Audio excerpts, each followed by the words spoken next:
हर हर महादेव दोस्तों, मैं हूं आप सबकी प्यारी डार्क सोल और लेकर हाजिर हूं आज आप सबके लिए मेरी पहली बीवी का 13वां भाग।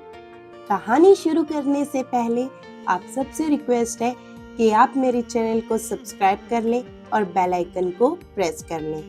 तो ज्यादा समय ना गवाते हुए चलिए कहानी में आगे बढ़ते हैं। माया अभी फ्रेश होकर वॉशरूम से बाहर आई ही थी कि उसे दरवाजे के पास आहट सी महसूस हुई। माया ने देखा तो निधु रूम के दरवाजे को खोलकर अंदर आने ही वाली थी कि माया ने निधु का हाथ पकड़ उसे रूम के बाहर कर दिया और खुद भी दरवाजा बंद करके रूम के बाहर आ गई। तुम्हारी प्रॉब्लम क्या है माया? तुम होती कौन हो मुझे इस तरह से मेरे डैड के रूम से निकालने वाली? पहली बात तो मैंने तुम्हें रूम से बाहर नहीं निकाला है निधु, और जाहिर सी बात है कि तुम मुझसे यहाँ तो बात करने आई नहीं होगी, और मैं तुम्हें यहाँ सिर्फ इसीलिए लाई हूँ क्योंकि वरदान अभी सो रहे हैं, और अगर तुम्हें उनसे कोई बात करनी है तो तुम बात नहीं कर लेना। और शट अप! मुझे मत बताओ कि मुझे किस वक्त मेरे डैड से बात करनी है और किस वक्त नहीं, समझी? और हटो साइड से, मुझे मेरे डैड से अभी बात करनी है। निधु प्लीज, वो बहुत थके हुए हैं, तुम बाद में बात कर लेना, वो सो चुके हैं। तुम अपनी बकवास बंद करो माया और मुझे मेरे डैड से मिलने दो, वरना मैं यही शोर मचाऊंगी, समझी तुम? कबीर ने पीछे से आते हुए कहा। क्या हुआ, सब ठीक है ना माया? क्योंकि यूजुअली वरदान दिन के टाइम तो नहीं सोता है। हाँ, हैरानी तो मुझे भी हुई थी, मगर हो सकता है वो सच में थक गए हो, इसीलिए सो गए हो। लेकिन मुझे मेरे डैड से अभी मिलना है, क्योंकि ये लड़की झूठ बोल रही है ताकि मैं डैड से न मिल सकूं। लेकिन मैं झूठ क्यों बोलूंगी निधु? इससे मुझे क्या फायदा होगा? फायदा? फायदा तो ये है तुम्हारा कि तुम मुझे डैड से दूर कर देना चाहती हो। तुम चाहती हो कि मैं डैड से मिलूं ही ना, और वो सिर्फ और सिर्फ तुम्हारे हो जाए। निधु, वो कोई चीज नहीं है, जीते जागते इंसान है। और मैं ऐसा क्यों चाहूंगी? और तुम्हें ऐसा क्यों लगता है कि तुम्हारी हर प्रॉब्लम के लिए सिर्फ और सिर्फ मैं ही जिम्मेदार हूँ, मैं ही तुम्हें सबसे दूर कर रही हूँ? हाँ, क्योंकि इन सब के लिए तुम ही जिम्मेदार हो, जी नहीं, इसके लिए तुम्हारी सोच जिम्मेदार है। और अब बस करो, वरना वरदान उड़ जाएंगे तुम्हारी ऐसी आवाज सुनकर। तो उड़ जाने दो, आखिर उन्हें भी तो पता चले कि उनकी दूसरी बीवी उनकी बेटी के साथ क्या कर रही है। बस करो निधु, ऐसा कोई न्यूक्लियर नहीं फेंक दिया माया ने जो तुम इतना चिल्ला रही हो। तुम बस दिन ब दिन बदतमीज होती जा रही हो, और कुछ नहीं। वरदान ने तुम्हें कुछ ज्यादा ही सर पर चढ़ा रखा है। वाओ माया, ऐसे कैसे कर लेती हो तुम?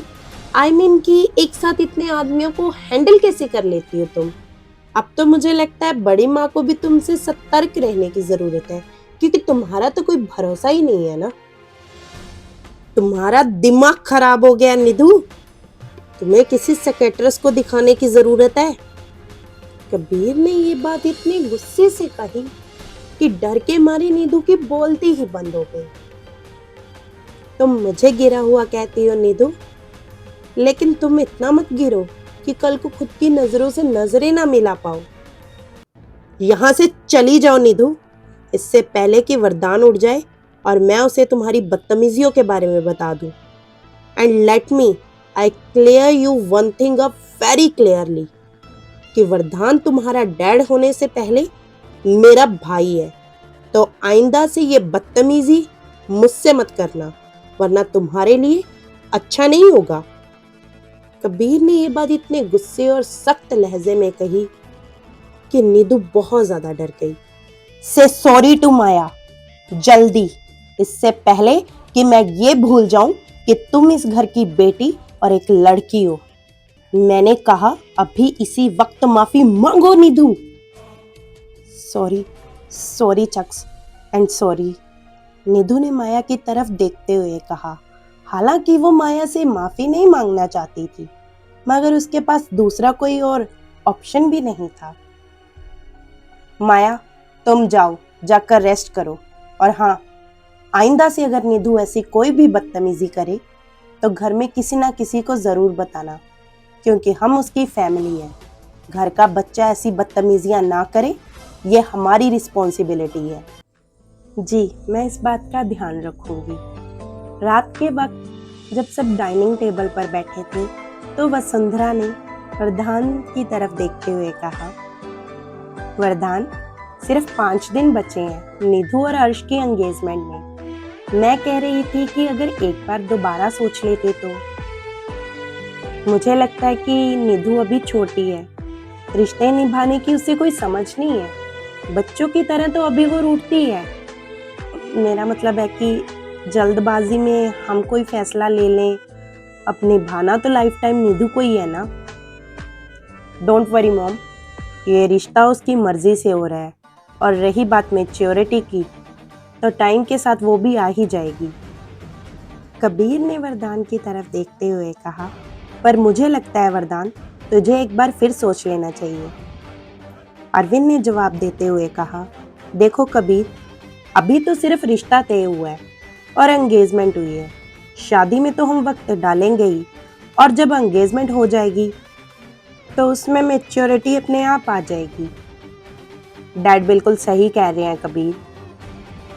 माया कहाँ है वरदान? आज वो डिनर के लिए नीचे नहीं आई। मॉम, वो रूम में स्टडी कर रही है, इसीलिए डिनर करने नीचे नहीं आई। आप रोबिन के हाथों डिनर भिजवा देना उसके लिए। वरदान अपना डिनर कर कर ऊपर टेरेस पर चला गया। वरदान अपने ही ख्यालों में खोया था कि कबीर ने पीछे से आकर वरदान के कंधे पर अपना हाथ जमा दिया। तो क्या लगता है तुम्हें, मैंने निधु का रिश्ता करके गलत किया है? वरदान, तू जानता है कि मेरा वो मतलब नहीं था। वरदान, तूने निधु की परवरिश में तो कोई कमी नहीं छोड़ी, मगर शायद तू उसे अपनी तरह सही और गलत के बीच में फर्क करना नहीं सिखा सका। हर इंसान के पास अपना दिमाग होता है कबीर, सही और गलत के बीच फर्क करने के लिए। मैं उसे सिखा तो सकता हूँ, मगर उसकी जगह सीख नहीं सकता। ये बात तेरी बिल्कुल सही है वरदान, मगर आज जो उसने मेरे साथ और माया के साथ बदतमीजी की है, उसके बाद तो अब मुझे यही लगने लगा है कि निधु की बढ़ती बदतमीजियाँ कहीं तेरी परवरिश पर उंगलियां ना खड़ी कर दे कल को। मतलब, मैं कुछ समझा नहीं कबीर।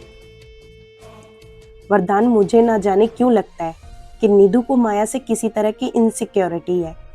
उसका माया को लेकर नजरिया बहुत ही गलत है, स्पेशली आज जब उसने माया से इस तरीके से बात की। अगर मैं अपने कानों से ना सुनता वो सारी बातें निधु की, तो मुझे तो यकीन ही नहीं होता कि हमारी निधु ऐसी बातें भी कर सकती है। हो सकता है कि तेरी माया से शादी को लेकर निधु नाराज हो, मगर उसके बोलने का ढंग बहुत वाहियात था वरदान। यही चीज तो मुझे भी समझ नहीं आ रही कबीर। आखिर निधु चाहती क्या है? किस बात को लेकर वो माया से इनसिक्योर है? बल्कि मैंने तो हमेशा ही निधु को सपोर्ट किया है हर बात में, मगर ना जाने क्यों वो अपने मन में ये वहम पाल बैठी है कि मैं उससे अब प्यार नहीं करता। यही तो तूने गलती कर दी वरदान। तेरा निधु को हर बात में सपोर्ट करना उसे इस गलतफहमी में रखे हुए है कि तुम उसकी गलत हरकतों और गलत बातों को भी सपोर्ट करोगे, और तुम्हारे रहते तो कोई उसका कुछ बिगाड़ नहीं सकता। तो मैं क्या करूं कबीर?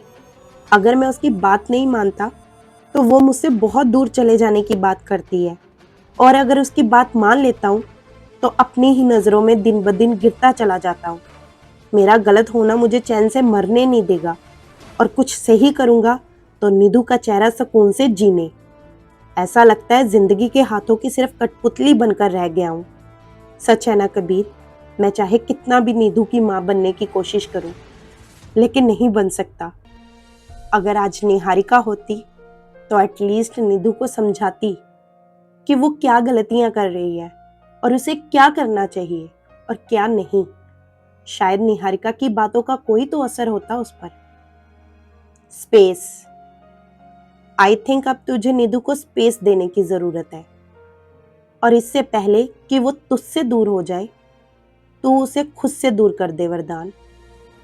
तकलीफ होगी, मगर इससे अगर निधु अपनी गलतियां नहीं दोहराएगी और अपनी लाइफ को सही ट्रैक पर ले आती है तो यही सही है वरदान। कबीर, तू जानता भी है तू क्या कह रहा है? तू जानता है निधु कितनी जिद्दी है और मैं उसका इमोशनल सपोर्ट हूँ। अगर मैं ही उसके साथ स्टिक्ड हो गया तो वो टूट जाएगी। टूटेगी जरूर वरदान, मगर जल्दी सिमट भी जाएगी, क्योंकि पहले तू सिर्फ इकलौता इंसान था उसकी जिंदगी में जिसे वो अपना सब कुछ मानती थी, लेकिन अब उसकी लाइफ में एक और इमोशनल पिलर जुड़ने जा रहा है, अर्श। अगर तू उसे सुधारने के लिए तोड़ेगा तो अर्श उसे सही से जोड़ भी देगा। अगर आज तूने निधु का मुंह खुद से नहीं छुड़ाया तो शादी के बाद भी वो सिर्फ तुझ पर ही डिपेंड रहेगी, और ये उसकी आने वाली लाइफ के लिए सही नहीं है वरदान। एक फादर की तरह इमोशनली नहीं बल्कि प्रैक्टिकल होकर सोच। निधु ने जितना वक्त इस घर में बिताना था वो ऑलमोस्ट बिता चुकी है, लेकिन अर्श के साथ अभी उसकी आने वाली जिंदगी उसका इंतजार कर रही है। बाकी मुझे तुझ पर पूरा भरोसा है। मैं चलता हूँ वरदान, साक्षी इंतजार कर रही होगी मेरा।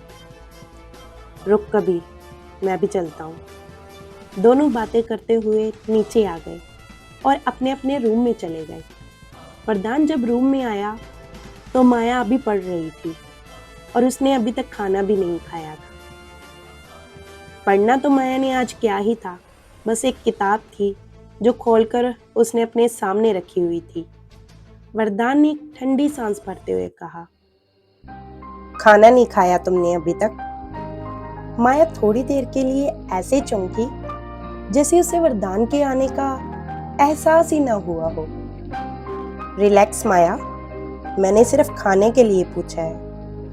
नहीं, मैं वो पढ़ रही थी तो, और वैसे भी मुझे आज भूख नहीं है, कॉलेज में मैंने कुछ ज्यादा ही खा लिया था। आप बस लाइट ऑफ कर दें, मुझे नींद आ रही है, मुझे सोना है। ये कहते वक्त माया का चेहरा बहुत उतरा हुआ था और वो बहुत उदास लग रही थी, जैसे आज उसे किसी अपने की बहुत ज्यादा जरूरत हो। वरदान ने माया का हाथ पकड़ते हुए कहा, माया खाना खाकर सो जाना, बिना खाए नहीं सोते। वरदान ने माया की आंखों में आंखें डालते हुए उससे ये बात कही। माया की आंखें भर चुकी थी, जो वरदान के उसे यूं देखने से छलक उठी।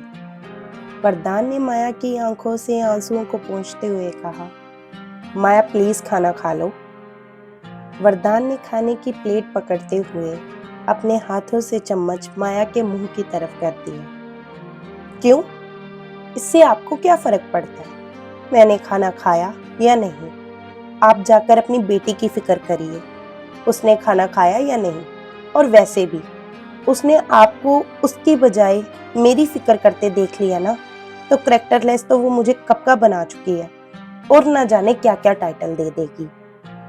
माया का गुस्सा और रोना दोनों ही एक साथ फूट पड़ा था। माया, ये कैसी बात हुई? अगर कोई बात है तो कहो, अगर किसी की शिकायत करनी है तो करो ना, मैं सुन रहा हूं। यही तो बात है वरदान, आप जानते सब हैं, देखते भी हैं, सुनते भी हैं, मगर कभी कुछ कहते ही तो नहीं। लेकिन जब आपने मुझे मौका दे ही दिया है तो फिर ये भी बता दीजिए कि मेरा कसूर कहाँ है। माया ने ये बात इतने दर्द भरे लहजे में कही कि वरदान की आंखें भी नम हो गई। मैं मानता हूँ माया कि तुम्हारा कोई कसूर नहीं है, बल्कि तुमने तो मेरी वजह से बहुत सफर किया है, बहुत ज्यादा। मगर यकीन मानो माया, मैं कभी तुम्हारा बुरा नहीं चाहता था। हालांकि मेरी वजह से तुम्हारी पूरी जिंदगी बर्बाद हो गई। प्लीज माया, मुझे एक मौका दो ताकि मैं सब कुछ ठीक कर सकूं। ठीक है, तो फिर वो वजह बता दीजिए, आखिर क्यों की थी आपने मुझसे शादी? माया, तुम्हें याद है तुमने कहा था कि तुम कभी नहीं पूछोगी कि मैंने तुमसे शादी क्यों की, मगर तुम उस दिन का इंतजार जरूर करोगी जब मैं तुम्हें सामने से आकर बताऊंगा। अभी ये समझ लो माया कि अभी सही वक्त नहीं आया है, मगर मैं वादा करता हूँ कि एक दिन ऐसा जरूर होगा जब मैं खुद से ये बात तुम्हें आकर बताऊंगा। कुछ और ना सही, हम अच्छे दोस्त तो बन सकते हैं, तुमने ही कहा था ना। तो क्या तुम अपने दोस्त के कहने पर दोस्त के लिए खाना नहीं खा सकती? प्लीज माया, खाना खा लो। तुम्हें जितना गुस्सा करना है करो, जो बातें सुनानी है सुनाओ, और अगर नफरत करना चाहती हो तो वो भी कर सकती हो। हालांकि मैं तो तुम्हारी नफरत के काबिल भी नहीं हूँ। वरदान, मेरा मकसद आपको हर्ट करना नहीं था, लेकिन मैं भी तो इंसान हूँ, मुझे भी तकलीफ होती है। लेकिन अगर आप कह रहे हैं कि आप खुद मुझे आकर हमारी शादी की वजह बताएंगे, तो मैं उस दिन का इंतजार जरूर करूंगी। और अपने दोस्त के लिए मैं खाना खा सकती हूँ, लेकिन मुझे मेरे दोस्त से एक वादा चाहिए कि अगर मैं कहीं गलत होंगी तो भले मुझे डांटे, मुझसे नाराज हो, मगर एटलीस्ट जहां मैं सही हूँ वहां मुझे सपोर्ट तो करे। ओके, मैं वादा करता हूँ माया, जहां तुम सही होगी वहां मैं तुम्हारे हक में जरूर खड़ा रहूंगा। अब तो खाना खा लो। वरदान के इतने प्यार से माया को खाना खिलाने पर माया मना नहीं कर पाई। माया के खाना खाने के बाद वरदान ने माया की तरफ की लाइट ऑफ कर दी और उसे गुड नाइट बोलकर अपने काउच पर लेट गया। माया लेटी तो हुई थी, मगर उसे नींद कहाँ थी। रात के करीब 1:30 बज रहा होगा जब माया की आंख खुली, तो वरदान को रूम में ना देखकर माया सोच में पड़ गई कि इस वक्त वरदान कहाँ जा सकता है। वरदान को ढूंढने के लिए माया रूम से बाहर निकल गई। पूरे घर में वरदान को ढूंढने के बाद भी जब वरदान कहीं नहीं मिला तो माया कुछ डर सी गई। आखिर इतनी रात को वरदान कहाँ जा सकते हैं? थोड़ी देर सोचने के बाद माया दोबारा ऊपर सीढ़ियों की तरफ भागी और उसी रूम के बाहर आकर खड़ी हो गई जहां कबीर उसे लेकर आया था। रूम अंदर से बंद था तो माया समझ गई कि हो ना हो वरदान इसी रूम के अंदर है। तो माया ने उस रूम के की लॉक में अपनी आंख लगाकर देखना शुरू कर दिया। वरदान के हाथ में एक फोटो फ्रेम था जिसे उसने अपने सीने से लगाया हुआ था। वरदान की आंखें बुरी तरह भीगी हुई थी। वरदान कह रहा था कि My life would have been much better if you were alive, but it's okay. It's not your fault. But don't worry, I will make everything right. मैं सब सही कर दूंगा, मैं सब ठीक कर दूंगा। माया ज्यादा कुछ तो नहीं सुन पाई, मगर इतना जरूर सुन पाई थी। दरवाजे पर आहट होने पर वरदान ने आंखें पोंछ ली और फोटो फ्रेम को अलमारी में रख के लॉक कर दिया। फिर वरदान वापस रूम में आ गया। वरदान ने देखा तो माया बेड पर सोई हुई थी। वरदान ने जल्दी से अपने रूम का दरवाजा बंद किया और काउच पर लेट गया।